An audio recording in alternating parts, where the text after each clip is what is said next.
Hey there, Seth Myers with Son of Spine Support and Rehab, and today we're going to go over another shoulder stability drill, especially for that rotator cuff muscle group. So a lot of folks dealing with pain, especially getting up overhead, especially overhead athletes. This is an awesome drill to try to rehab that cuff.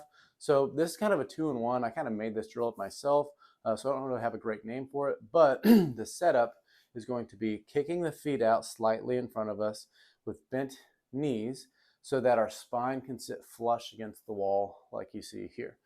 And then what we're going to do with band around the wrists is with straight arms, we're going to raise up overhead. The goal is to try to get those thumbs or hands to touch the wall behind us, but we want to do so without letting that spine come off that wall. So show us a rep where you kind of arch to get that. So you can see he's kind of arching and coming off that wall back here. That's not what we want. So as you're doing this drill, if you get to a point where those hands can't go any further without that spine coming off, that's fine. That's where you're going to stop, come back down. We're only going to do 4 to 6 of these reps because once we finish those reps, we're going to go right into kind of superset style, essentially what would look like a dumbbell shoulder press with like a neutral grip. So he's pressing hands up from this kind of neutral position.